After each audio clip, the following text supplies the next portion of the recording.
Bonjour, je m'appelle Tristan Poutier, je suis professeur à l'Université d'Orléans et j'enseigne le droit constitutionnel.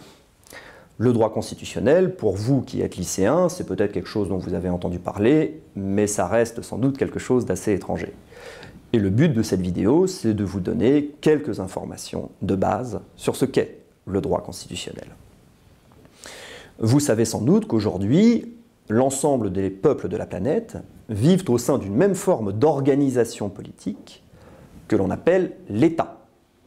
L'État, c'est une forme très spécifique d'organisation humaine qui est apparue il y a déjà quelques millénaires en Mésopotamie, en Égypte et en Chine, et qui s'est diffusée depuis à l'ensemble de la planète, notamment au cours du XXe siècle. L'Organisation des Nations Unies, par exemple, compte aujourd'hui 193 États membres. En outre, ces États, une part croissante de ces États, a adopté un régime politique, c'est-à-dire une forme d'organisation du pouvoir, que l'on appelle le régime démocratique ou la démocratie libérale, qui pour le coup est apparu à la fin du XVIIIe siècle en Amérique du Nord et en Europe, et s'est là encore progressivement diffusé à l'échelle de la planète, notamment au cours du dernier demi-siècle. En 2016, le magazine The Economist comptait 76 régimes démocratiques dans le monde. L'État et la démocratie sont par conséquent deux aspects fondamentaux de l'organisation de la vie commune des hommes. Et il est donc essentiel à notre vie citoyenne de comprendre ce qu'est l'État et de comprendre ce qu'est la démocratie. Or, pour cela, nous disposons d'un objet qui est un objet privilégié, qui est ce que l'on appelle le droit constitutionnel. En effet, à la base de tout État, et a fortiori à la base de toute démocratie, se trouve un acte de fondation, une sorte de décision première sur la forme que va prendre cet État et sur la forme que va prendre le régime politique. Cette décision première, elle prend la forme d'une norme juridique, et cette norme juridique, c'est la Constitution. C'est une norme juridique qui est adoptée à un certain moment dans l'histoire par ce que l'on appelle le pouvoir constituant.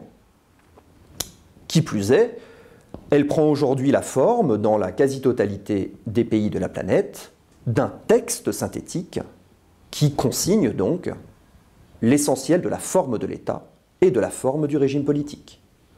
C'est en ce sens, par exemple, qu'on peut parler d'une constitution américaine, la plus ancienne constitution écrite que nous connaissions, constitution du 17 septembre 1787, ou que nous pouvons parler de notre constitution française, de la Ve République, constitution du 4 octobre 1958.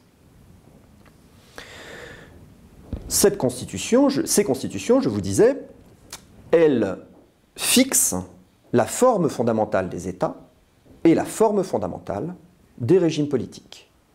Et c'est ceci qui permet de mettre de l'ordre, lorsqu'on étudie le droit constitutionnel, de mettre de l'ordre dans cette très grande diversité juridique des États que nous constatons à l'échelle de la planète.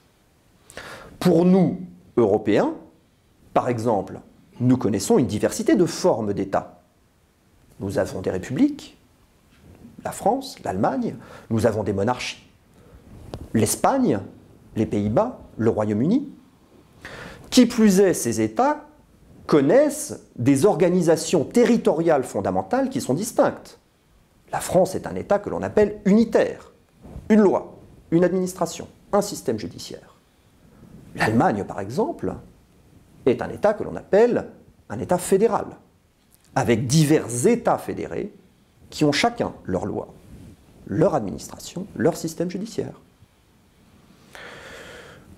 Une même diversité du point de vue des régimes politiques. Vous savez sans doute, même si vous n'en comprenez pas le détail, que l'organisation du pouvoir en France n'est pas l'organisation du pouvoir aux États-Unis. Le président Emmanuel Macron n'a pas les mêmes pouvoirs que le président Donald Trump. Et surtout, il n'a pas les mêmes rapports avec le Parlement français que le président des États-Unis avec ce qu'on appelle le Congrès. Ainsi, diversité de formes d'État, diversité de formes de régime politique. Et il y a un troisième aspect de la Constitution que je voudrais mentionner, qui est tout à fait essentiel aujourd'hui dans les démocraties contemporaines. Aujourd'hui, une Constitution ne se contente plus de déterminer la forme d'un État et la forme d'un régime politique. Elle contient en plus l'énoncé d'un certain nombre de droits et de libertés au profit des citoyens. Et ces droits et libertés s'imposent, le respect plutôt de ces droits et libertés s'impose au pouvoir public.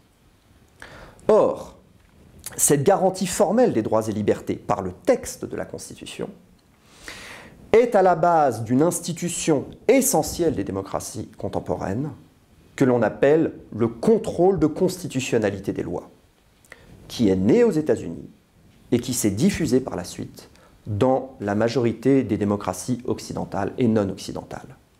Ainsi, la Constitution, ça n'est pas seulement un instrument de pouvoir et de gouvernement, c'est aussi un instrument de liberté. Voilà ce qu'on étudie en droit constitutionnel.